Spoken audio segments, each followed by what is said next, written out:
मल्लिकार्जुन खड़गे जी ने कहा कि हमें ईवीएम कतई नहीं चाहिए।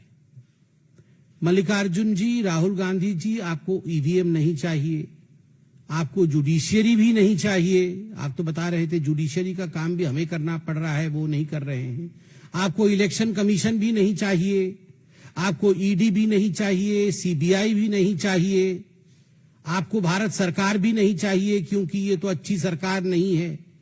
आपको कुछ नहीं चाहिए। तो मुझे लगता है आपके लिए सर्वोच्च स्थान और उपयुक्त स्थान मंगल ग्रह है। कोई नहीं है वहां, ना जुडिशियरी है, ना ईडी है, ना सीबीआई है, वहां ईवीएम मशीन भी नहीं है, इलेक्शन कमीशन भी नहीं है। वहीं जाइए, वहां बिल्कुल आप शहजादे जी को कुर्सी पर बैठाइए और आनंद से रहिए। मुझे बड़ा आश्चर्य हुआ, मल्लिकार्जुन खड़गे जैसे एक सीनियर पॉलिटिशियन ने कल एक वाक्य कहा कि एससी, एसटी और ओबीसी और गरीबों के जो वोट है वो ईवीएम के कारण खराब हो रहे हैं। क्या सोचते हैं मल्लिकार्जुन जी और कांग्रेस पार्टी कि जो अनुसूचित जाति के लोग हैं, जो अनुसूचित जनजाति के लोग हैं, या जो एसटी लोग हैं, जो ओबीसी हैं, अदर बैकवर्ड क्लास है, उनको ईवीएम में वोट करना नहीं आता? वो इतने अनपढ़ हैं और इतने समझ भी उनको इतनी नहीं है कि वो ईवीएम में किस प्रकार वोट कर सके, बटन कहां दबाना है, कैसे दबाना है, वीवीपैट उसमें निकलता है, उसे देखना है, वेरीफाई करना है। Just because they are SC, ST, OBC and poor, they do not know how to use EVM. ये एक इंसल्ट है। ये कहीं ना कहीं एससी, एसटी और ओबीसी समाज के प्रति एक बहुत बड़ा इंसल्ट है, एक बहुत बड़ा धक्का है। और मैं ये एक्सपेक्ट नहीं कर रहा था। मुझे नहीं लगता था कि मल्लिकार्जुन खड़गे जैसा सीनियर व्यक्ति इस प्रकार के वाक्य का प्रयोग करेगा। मल्लिकार्जुन जी का यह भी कहना था कि हम तो बैलेट पेपर किसी भी कीमत पर लेकर आएंगे और ईवीएम मशीन जो है वो नरेंद्र मोदी और अमित शाह जी के घर पे रख दीजिए। मोदी जी और अमित शाह जी के घर पे ईवीएम मशीन रख दीजिए, हम बैलेट पेपर लेके आएंगे। खड़गे जी, राहुल जी, मोदी जी के घर में ईवीएम मशीन है। E for energy, V for vikas, M for mehnat. Machine की तरह मोदी जी काम करते हैं। He works like a machine and he has EVM. वो ऊर्जा उनके पास है। E for energy, V for vikas, विकास के लिए, डेवलपमेंट के लिए काम करते हैं। और वो अतुलनीय मेहनत, ईवीएम, उसी के कारण आज भारतीय जनता पार्टी जीत रही है। सही कह रहे हैं, हम ईवीएम के कारण जीत रहे हैं, जहां ई से एनर्जी, वी से विकास और एम से मेहनत होता है। और आप आरबीएम के कारण हार रहे हैं। आरबीएम का अर्थ है राहुल्स बेकार मैनेजमेंट। हम ईवीएम के कारण जीत रहे हैं, आप आरबीएम के कारण हार रहे हैं। खराबी मशीन में नहीं है, खराबी लीडरशिप में है। ये ईवीएम ठीक है, राहुल खराब है। आप ईवीएम बाद में बदलिएगा, राहुल को बदलिए। बताइए, कोई भी प्रतिद्वंदी इस प्रकार का अनसॉलिसिटेड एडवाइस नहीं देता है। मगर फिर भी मुझे लगता है लोकतंत्र में इतनी शिष्टाचार होनी चाहिए कि इतने वर्षों तक साथ साथ पार्लियामेंट में और असेंबलीज में बैठने के बाद कम से कम कुछ एडवाइस हमें, भले ही वो अनसॉलिसिटेड लगे, हमें देना चाहिए। मैं तो मल्लिकार्जुन से कहूंगा, मल्लिकार्जुन जी जानते हैं, वैसे कभी कभी उनके चेहरे को मैं भी पढ़ता हूं, वो जानते हैं खराबी कहां है, बेचारे बोल नहीं पाते हैं। बदलने की आवश्यकता है राहुल गांधी को, ईवीएम को नहीं। और वो कह रहे थे मल्लिकार्जुन जी की बैलेट पेपर के लिए हम यात्रा निकालेंगे। आजकल वो नया शब्द उनका यात्रा चल रहा है बड़ा, भारत जोड़ो यात्रा, उसी से सब कुछ मंगल हो गया। और भारत जोड़ो यात्रा के बाद आप बोल रहे हैं बैलेट पेपर यात्रा निकालेंगे। वैसे भी ठीक ही है, वैसे निकालना चाहिए, यात्रा निकालना चाहिए। टाइम भी है उनके पास अभी यात्रा निकालने के लिए, और कुछ काम भी नहीं है कांग्रेस के पास। तो घर में खाली नहीं बैठना चाहिए, नेताओं को कुछ ना कुछ करते रहना चाहिए। यात्रा ही सही, आप यात्रा निकालिए, अच्छी बात है। ऑन अ सीरियस नोट, जो मल्लिकार्जुन जी ने कहा कि हम ईवीएम हटाएंगे और बैलेट पेपर लेके आना चाहते हैं। और कोइंसिडेंस देखिए, सुप्रीम कोर्ट में ठीक उसी समय एक पिटीशन पे सुनवाई चल रही थी। मिस्टर के पॉल ने पिटीशन डाल रखा था कि ईवीएम मशीन हटाने की आवश्यकता है, ईवीएम से धांधली होती है और बैलेट पेपर पे आने की आवश्यकता है। और सुप्रीम कोर्ट में जस्टिस विक्रमनाथ जी और जस्टिस प्रसन्न बी वराले दोनों जस्टिसेस, उनकी खंडपीठ इसकी सुनवाई कर रही थी। स्पष्ट रूप से इस खंडपीठ ने पूरे विषय की सुनवाई के पश्चात कहा है कि ईवीएम में खराबी नहीं है। अंग्रेजी में उन्होंने कहा है, suspicion of EVM fixing is unfounded, quote unquote unfounded. EVM machine में कोई गड़बड़ी नहीं है। आगे वो कहते हैं, जो कैंडिडेट हार जाती है वो आके ईवीएम का रोना रोती है, जीतने से ईवीएम ठीक, हारने से ईवीएम खराब। ये अंगूर खट्टे वाली कहानी है। और एग्जैक्टली कांग्रेस पार्टी, मुझे तो लगता है कि ये शब्द कांग्रेस पार्टी के लिए ही कहे गए, बिल्कुल हूबहू कांग्रेस पार्टी के लिए फिट हो रहे हैं।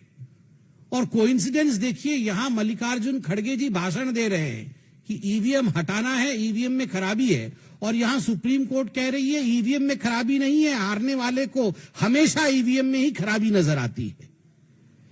मैं तो एक सवाल पूछना चाहता हूं, आप यात्रा निकालने चाहते हैं, आप ईवीएम को फेंकना चाहते हैं, ये सब कुछ ठीक है।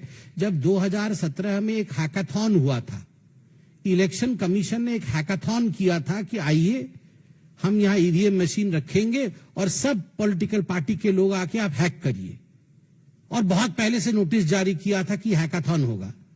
कोई नहीं गया, कोई गया नहीं हैकाथॉन करने के लिए। उससे पहले तो टीवी पे, मुझे तो याद है, वो आम आदमी पार्टी के शायद सौरभ भारद्वाज जी, शायद वही, वो कुछ तार वार जोड़ के हैक कर रहे थे कि कैसे हैक होता है। उस दिन नहीं गए और हैक करने के लिए, उस दिन हैक करने नहीं गए वहां भी ईवीएम को हैक करने के लिए। तो ये कांग्रेस पार्टी हैकाथॉन के दिन घर में क्या कर रही थी? हाँ, विदेश ट्रिप में चले गए होंगे राहुल जी, हो सकता है उस समय खोजने से वो थाईलैंड वगैरह में कहीं होंगे, कहीं ना कहीं होंगे, बाहर ही होंगे, नहीं तो हो सकता है वो जाएंगे। मगर बड़ा आश्चर्य का विषय है, hackathon, you don't take this thing seriously. आप इतने बड़े पॉलिटिकल पार्टी के अध्यक्ष हैं, आप बोल रहे ईवीएम को फेंकना पड़ेगा, बैलेट को लाना पड़ेगा, and when the hackathon takes place no one represents your party in the hackathon to prove what you are saying. Elon Musk ji ने भी ट्वीट किया है, मैं देख रहा था, सीईओ है टेस्ला के, जो जुलाई 4 को हमारी रिजल्ट्स निकलने के बाद, जून 4 को रिजल्ट्स निकलने के बाद लोकसभा के एक आर्टिकल छपी थी कि India count 640 million votes in a single day. तो मस्क जी ने उस पर ट्वीट किया है और हाथ ऐसे देखिए कि इमोजी बनाया हुआ है कि उनके एक स्टेट में अभी तक काउंटिंग चल रही है। ये आंतरिक विषय है उनका, उस पर मैं कमेंट नहीं करना चाहूंगा, मगर ही हैज अपलॉडेड कि आप देखिए इतनी बड़ी सिस्टम एक दिन में काउंटिंग कर सकती है, मगर हमारे यहां लिमिटेड है, फिर भी हमारी काउंटिंग अभी तक चल रही है। ये भारत के लोकतंत्र की सुंदरता है। इलेक्शन कमीशन ने बार बार आपको इनवाइट किया। 2004-2009 के लोकसभा के चुनाव के नतीजे आपके पक्ष में थे, कांग्रेस पार्टी के पक्ष में थे। ये दोनों चुनाव ईवीएम के माध्यम से हुए थे, और इस बार भी 2024 में single largest double digit number में आप आए हैं, पहली बार। आप उस समय कितना खुश हो रहे थे, इतरा रहे थे, उस समय तो ईवीएम के खिलाफ नहीं बोल रहे थे, जब आपको 99 सीट्स आई थी। सिंगल लार्जेस्ट अपोजिशन पार्टी बन के आप उभरे 99 सीट के साथ, उस समय तो सब कुछ ठीक था। और बाकी राज्यों में जब आप चुनाव जीतते हैं, उस समय ईवीएम खराब नहीं होता है। मुझे तो बड़ा आश्चर्य लगता है कि आपने हेमंत सोरेन जी के और जेएमएम के जीत को भी कुंद करने का काम किया है। ये अलायंस धर्म नहीं है। आप जो ईवीएम के ऊपर आक्षेप लगा रहे हैं, आपका कहने का तात्पर्य है कि ये जो जेएमएम भी जीती है, वह भी कुछ मैल प्रैक्टिसेस के माध्यम से जीती है, ईवीएम खराब था, they don't deserve to win. मुझे लगता है ये अलायंस नीति नहीं है, जहां आप खुद अपने अलायंस पार्टनर के ऊपर इस प्रकार हमला करते हैं। बार बार मैं कहता हूं, मशीन में खराबी नहीं है, व्यक्ति और लीडर में खराबी है। जब तक राहुल जी रहेंगे ऐसा ही चलता रहेगा। कोई सवाल हो तो अवश्य पूछे।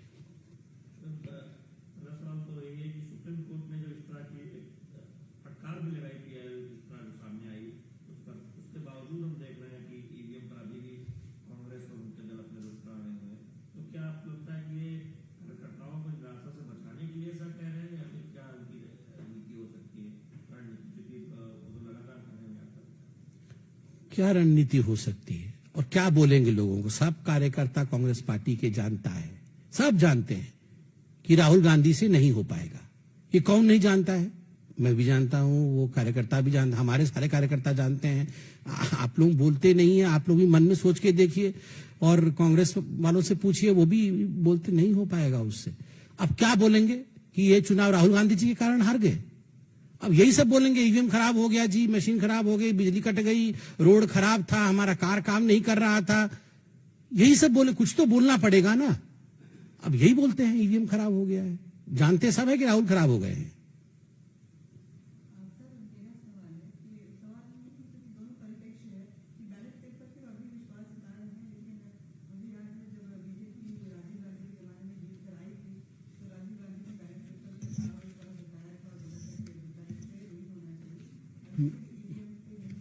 मैं तो वो स्टेटमेंट भी लेके आया हूं राजीव गांधी जी का। राजीव गांधी जी ने स्टेटमेंट दिया था बैलेट पेपर के विरोध में। राजीव गांधी जी ने कहा था कि ये 86 सीट बीजेपी को कैसे आ गई, और वो कथन में राजीव गांधी जी का स्टेटमेंट पढ़ देता हूं। सच क्या है? बीजेपी के पिछले पार्लियामेंट में लोकसभा में 86 सीटें आई थी। उनकी 86 सीटें जीतने की ताकत आज तक नहीं बनी। उनका वोट 8% से बढ़कर मुश्किल से 12% हो गई। 8 से बढ़कर 12% होने से उन्हें 86 सीटें मिल गई। यह तो हिसाब जुड़ता नहीं है, पल्ले पड़ता नहीं है। इस हिसाब से तो कांग्रेस को 500 के 500 सीट जीतनी चाहिए। कुछ गड़बड़ है। गड़बड़ तो यह है ही। बताइए, उस समय तो बैलेट पेपर में चुनाव हुए थे तो वो गड़बड़ बता रहे थे बैलेट पेपर को, and he was advocating that ballot paper system should be done away with. पिताजी बोले बैलेट पेपर खराब, बेटे जी बोले ईवीएम खराब। वाह, मतलब राजशाही वापस ले आए और उसके बाद बस मुकुट पहना दे इनको। बस एक वहां पीछे पर सिंहासन रख के, आइए जी आइए महाराज शहनशाह जी बैठ जाइए, आप मुकुट पहना दें। बैलेट भी खराब, ईवीएम भी खराब, ये चाहते वही है, मुकुट मुकुट पहनना है इनको।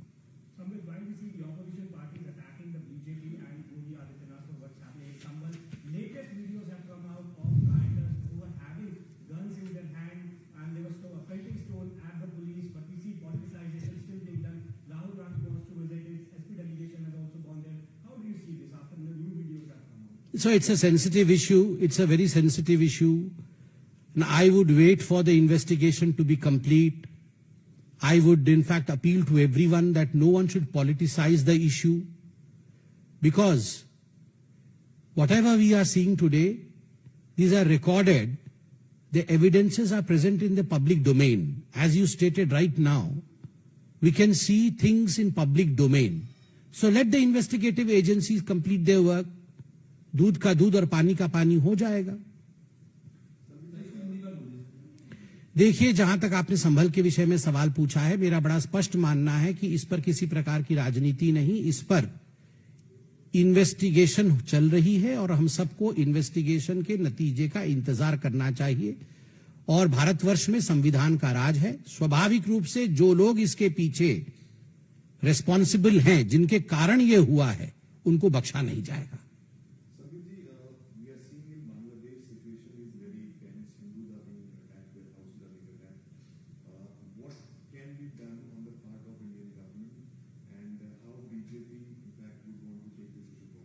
See, as far as Bangladesh and as far as arresting of a monk also, a revered monk also in Bangladesh is concerned, the foreign ministry has issued a statement, has given a statement to which Bangladesh also has reacted. I believe as a political party, I would refrain from making any statement since the government of India has already made a statement.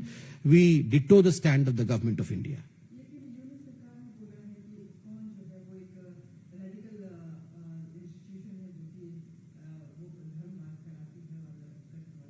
So we all know the truth, but still I would not be drawn into the kind of fight between two countries. the two countries have exchanged notes, they have exchanged statements, and we all stand by the rightful statement issued by the MEEA of India.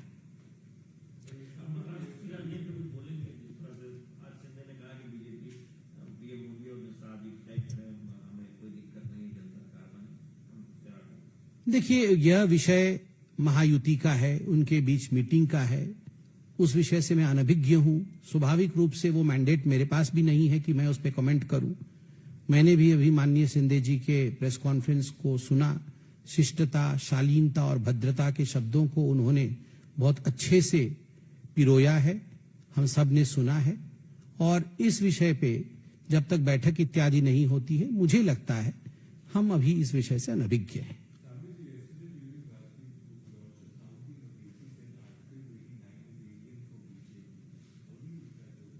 Who said? No comments on that. Not required. Thank you.